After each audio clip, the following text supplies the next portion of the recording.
Assalamualaikum warahmatullahi wabarakatuh. Perkenalkan, nama saya Irviana Zaroyani dengan NIM 252180119 dari Program Studi Pendidikan Guru Sekolah Dasar Universitas Muhammadiyah Purworejo. Pada kesempatan kali ini, saya akan mempresentasikan materi tentang usaha dan energi. Materi ini sangat dekat dengan kehidupan sehari-hari, karena tanpa kita sadari setiap hari kita itu melakukan usaha dan menggunakan energi untuk beraktivitas. Mari kita pelajari bersama agar lebih memahami bagaimana usaha dan energi tersebut bekerja dalam kehidupan kita.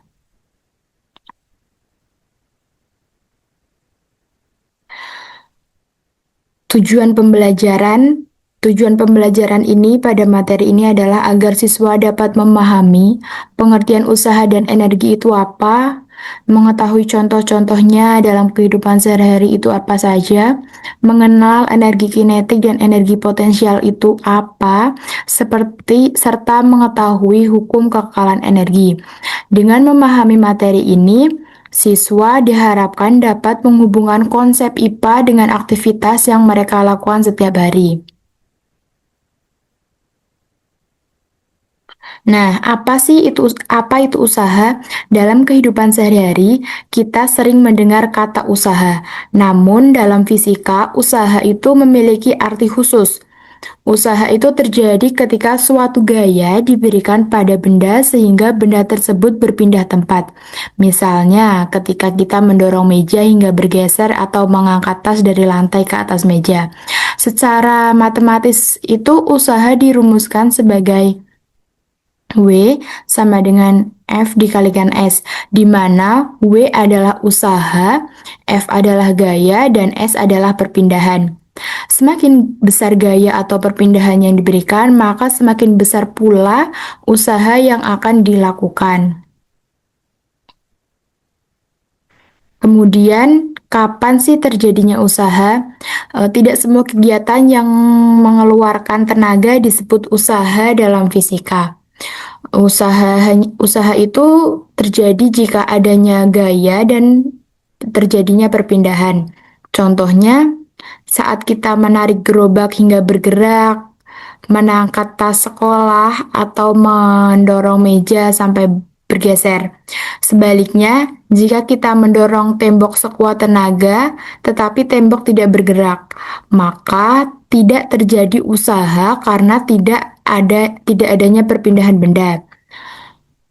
Syarat utama usaha itu adanya gaya dan perpindahan secara bersamaan. Kemudian contoh usaha dalam kehidupan sehari-hari di sekitar kita. Banyak contoh usaha yang dapat kita temukan sehari-hari. Contohnya itu seperti saat menggayuh sepeda, kaki kita kan memberikan gaya sehingga sepeda tersebut kan dapat bergerak. Ketika mengangkat tas sekolah, kita ini memberikan gaya ke atas sehingga tas berpindah tempat. Kemudian contohnya saat menarik gerobak, membuka pintu atau mendorong kotak. Semuanya termasuk usaha karena kegiatan tersebut terdapat gaya dan perpindahan. Contoh-contoh ini itu menunjukkan bahwa konsep usaha ini sebenarnya sangat dekat dengan aktivitas sehari-hari. Kemudian ini di sini ada contoh soal usaha. Nah, mari kita lihat contoh soal sederhananya. Diketahui gaya yang diberikan sebesar 20 Newton dengan benda berpindah sejauh 3 meter. Maka usaha yang dilakukannya adalah, jadi yang di sini itu yang ditanya itu usaha. Rumusnya tadi, usaha itu W sama dengan F dikalikan S. W sama dengan gayanya itu 20, perpindahannya itu 3 meter, kemudian dimasukkan 20 dikalikan 3 sama dengan 60 joule. Jadi, usaha yang dilakukan sebesar 60 joule. Dari contoh ini itu kita dapat memahami bahwa untuk menghitung usaha, kita hanya perlu mengaitkan gaya dengan perpindahan. Kemudian, apa sih itu energi? Setelah memahami usaha dari materi yang di atas tadi, sekarang kita akan membahas energi. Nah, energi itu adalah kemampuan untuk melakukan usaha atau melakukan kerja. Tanpa energi, manusia, hewan, tumbuhan, maupun mesin ini tidak dapat melakukan aktivitas. Kita memerlukan energi untuk berjalan, berlari, belajar, bermain, dan melakukan berbagai kegiatan lainnya. Energi memang tidak dapat dilihat secara langsung, tetapi kita itu dapat merasakan manfaat dan pengaruhnya dalam kehidupan sehari-hari kita.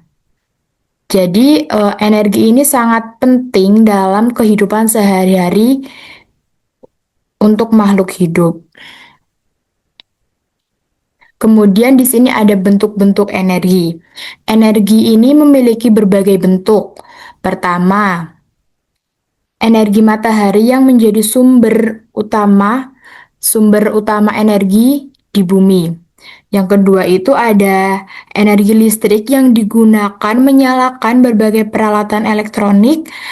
Kemudian ada energi angin yang dapat menggerakkan kincir angin dan perahu layar. Kemudian ada energi panas yang digunakan untuk memasak atau menghangatkan tubuh. Dan ada energi kimia untuk tersimpan dalam makanan dan baterai. Bentuk-bentuk energi ini dapat saling berubah dari satu bentuk ke bentuk lainnya. Nah, di sini tuh ada energi matahari dan energi listrik. Energi matahari ini merupakan sumber energi terbesar bagi kehidupan di bumi. Energi ini dimanfaatkan untuk menjemur pakaian, mengeringkan hasil panen, serta membantu tumbuhan melakukan fotosintesis. Sedangkan energi listrik ini itu digunakan untuk menyalakan lampu, televisi, kipas angin, komputer, dan lain-lain yang berbentuk elektronik. Saat ini hampir semua aktivitas itu manusia sangat bergantung pada energi listrik. Maka itu energi listrik ini sangat berpengaruh dalam kehidupan manusia. Kemudian ada energi angin dan energi kimia. Energi angin ini sendiri berasal dari pergerakan udara. Energi ini dapat digunakan untuk menggerakkan kincir angin dan mampu membantu perahu layar bergerak di laut. Sementara itu, energi kimia itu tersimpan dalam makanan dan baterai. Misalnya saat kita makan, energi kimia dalam makanan diubah menjadi energi gerak, sehingga kita dapat berjalan, berlari, dan beraktivitas. Baterai juga menyimpan energi karena yang nantinya diubah menjadi energi listrik. Kemudian di sini ada energi kinetik. Energi kinetik ini energi yang dimiliki oleh benda karena bergerak, karena adanya gerakan. Semakin cepat bendanya tersebut bergerak, semakin besar juga energi kinetiknya. Contohnya itu seperti kita sedang menaiki sepeda yang sedang melaju, bola yang ditendang, dan mobil yang berjalan. Di sini ada rumus energi kinetiknya. Meskipun rumus ini mungkin masih cukup sulit untuk siswa SD, yang penting dipahami adalah bahwa benda yang bergerak ini memiliki energi kinetik karena energi kinetik yang dimiliki oleh benda karena adanya bergerak. Kemudian ada energi potensial. Nah, energi potensial ini sendiri merupakan energi yang tersimpan karena posisi atau ketinggian suatu benda. Semakin tinggi posisi benda tersebut dari permukaan tanah, semakin besar juga energi potensialnya. Contohnya, apel yang masih berada di pohon, buku yang berada di rak, dan air yang tersimpan di bendungan. Energi potensial dapat berubah menjadi energi kinetik ketika benda mulai bergerak atau jatuh. Nah, yang selanjutnya ada perubahan energi pada ayunan. Ayunan itu merupakan contoh mudah untuk memahami perubahan energi. Ketika ayunan berada di posisi paling atas, energi potensialnya paling besar karena berada pada ketinggian maksimum. Saat ayunan bergerak turun, energi potensial berkurang dan berubah menjadi energi kinetik. Ketika mencapai titik paling bawah, energi kinetiknya menjadi yang terbesar. Hal ini menunjukkan bahwa energi dapat berubah secara terus-menerus selama ayunan tersebut itu bergerak. Kemudian ada hukum kekekalan energi.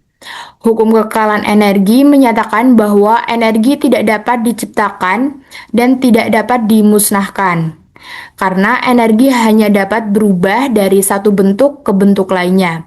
Contohnya, energi kimia dalam makanan berubah menjadi energi gerak ketika kita berlari atau berolahraga, berjalan.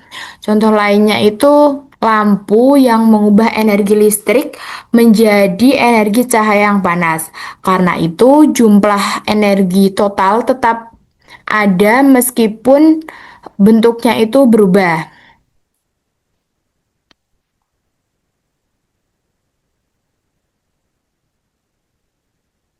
Di sini ada evaluasi dan penutup. Apa yang dimaksudkan tiga contoh di sini saya masukkan untuk evaluasi dan kesimpulannya. Kesimpulannya, usaha ini terjadi jika adanya gaya dan perpindahan. Energi adalah kemampuan melakukan usaha. Energi memiliki banyak bentuk. Energi dapat berubah bentuk tapi tidak hilang. Di sini untuk evaluasi saja. Sebagai penutup,